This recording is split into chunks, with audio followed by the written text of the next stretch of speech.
You know, if you let it, life will continually present you with learning experiences. The trick, if you're able, and this takes practice, is to be able to see at that time whether that event, opportunity, challenge, whatever it might be, whether you're able to see that as a learning experience. This year, I have been presented with many. I guess a question goes out initially to those that are single parents out there right now. I bet you found that through having to step it up, through having to time manage, that whilst initially getting used to those challenges was tough, I bet you feel all the stronger for it. I bet you feel like a better version of yourself. There are many things that you learn when you become a single parent. I'm not a single parent, by the way, but in the last couple of months, I've had to almost act like one on many occasions. Through no fault of my wife, by the way. She's just going through a bit of poor health. But what it has done is I guess it's switched on other skills, you know. I haven't been too bad at time management previously, but I have to be now 10 times better. And that's funny, actually, that time management statement there, because one of my subscribers on here, in a comment to one of my videos, stated, "I wish I had as much free time as you." And it's funny, isn't it? The perception that we put out there involuntarily through YouTube or other social media channels, people have a perception of your life. And I think for many YouTubers in particular, the presentation of their life is largely derived from positive videos. And I hope that most of my videos are perceived as positive, but I do try to at least put out a realistic picture of what I'm going through.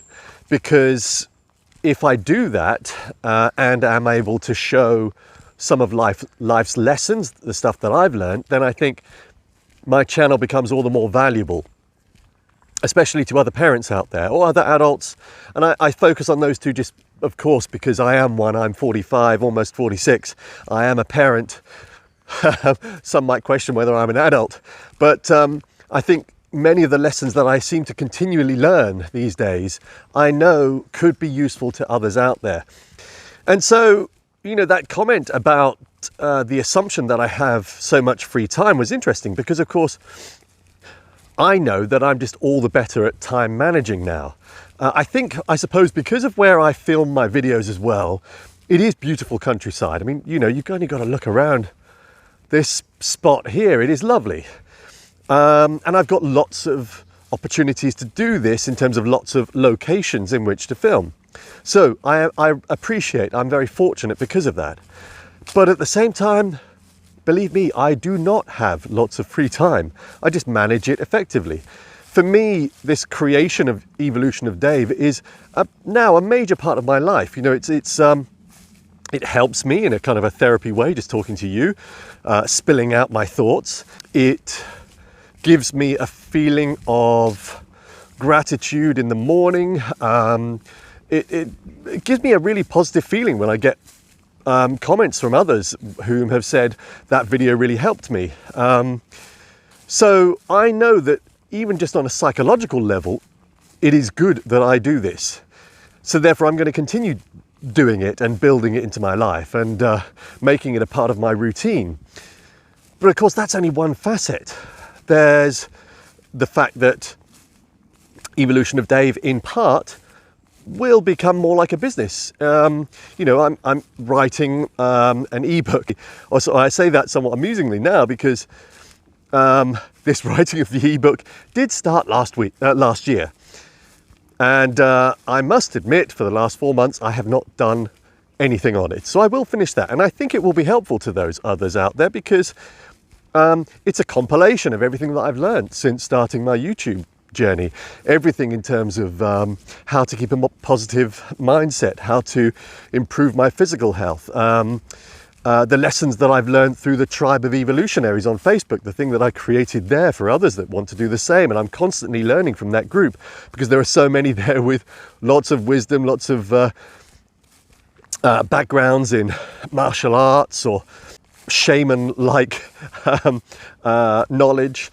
So I learn a lot from that, and all of this is going to be compiled into this ebook, as well as actually other areas of figuring out how to make a passive income, because now we get back to that whole parenting thing.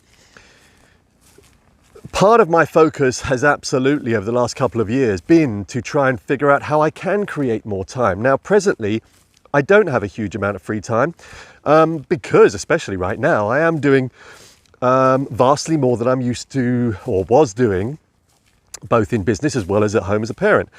But I still have this intention of creating a life for myself and my family where I am creating passive income, where you create something in the past and that starts to trickle in a nice income stream. It would be lovely to rely totally on that. I'm realistic. That is unlikely right now in the next couple of years, but slowly but surely I know that I can do this. And then I've got my other business, a recruitment business, which makes my main income. It is now myself and only me running that business. And I must admit, life is far easier for me when you get rid of staff and you just choose to run the business on your own. So let's go back to that initial statement, life presenting you with opportunities to learn. I think sometimes when there are difficult challenges, it is hard at that time to see them as an opportunity to learn. But it's almost as if someone up there is trying to make me a better person, because I am presented quite regularly now with these challenges, and I'm getting better because of it at looking at them as a learning opportunity without having the fight-flight reaction to them or the cortisol adrenaline reaction to them. I'm not saying that has always happened. I'm not saying that I'm perfect and can figure it out all the time. I can't. Along with various challenges that I choose to see as learning experiences at home, I was also very recently presented with an interesting situation in my business that I will have to consider as a learning experience. It will definitely be a learning experience, and I'm undecided yet. Perhaps you guys can help, but I'm undecided yet as to which way to turn. Do I let it mess with my Zen, man? Or do I pursue this? And it's an interesting one where a client that I thought I'd gotten to know pretty well, small business in a growth phase, fast growth phase, having seen my terms and accepted my terms of business, and my having placed 3 people there, of which they have paid 2 of the fees. There is a third fee which they are refusing to pay, with of course their own justification behind it.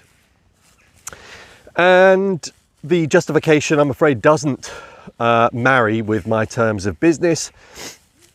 And what's interesting, I think, one of the lessons I've definitely learned is that, as is often the case, I work in a kind of a flexible fashion in terms of my fees, because if they are fast growth businesses, I know that for them cash flow is really important, as it is for me. And therefore, if I can help them in some respects and say, okay, pay half the fee this month, the other half next month, or something along those lines, as I did with this client, then not only would it normally strengthen the relationship, but it helps them, and it makes me feel slightly better about my business relationship with people. I always find it sometimes a bit tricky to purely only see the world in my business just through corporate eyes. And this is perhaps a lesson, because I think sometimes you can be too flexible, you can give too much. It's a bit like with children. If as parents you give your children too much free rein, then it comes round and bites you in the bum, because they need that structure, they need that discipline in order to feel safe. And you're going to have happier children actually through sticking to your word. And as I say, having some kind of structure and discipline in their lives. And I think I've learned really that it's the same in business when dealing with clients. I guess it's pretty obvious, isn't it? But if you give too much, then they'll run over you, some of them. It's a naive mindset that if I act with integrity and honesty, then I will receive the same from whomever I work with. But of course, that's not going to be the case. And I think in this instance, this particular client is probably, as is the case with most growth businesses, probably having some cash flow problems. And so I guess in their eyes, they're justifying or creating this justification in order to get away from not paying the fee and help their cash flow issues. Now, I'm very much somebody in business that if somebody finds it difficult to pay any fee that I charge, then of course I would be open to conversation about it. And it makes sense. You know, I've always had the opinion that you build long-lasting business relationships. That's really important to me. It's just a nicer way of working. Unfortunately, that's not what's happened in this instance. So again, this is going to be a learning experience. I don't really know which way I'm going to move with it. I know it's funny because I think when you're in the right in these instances, both legally as well as via your terms, you are in a nice position to kind of sit back and wait and not rush in. As they say, fools rush in. And so I'm in that kind of sit back waiting mode right now, deciding which way to turn. But what I don't want it to do is to mess with my Zen. And whenever you are faced with these experiences, these challenges, months later, you'll always look back and say, yeah, but now I can do this, or now I'm that much stronger. Now I know I can face the next challenge with the right mindset. So anyway, Evolution of Dave signing off. Thank you for watching. Bye-bye.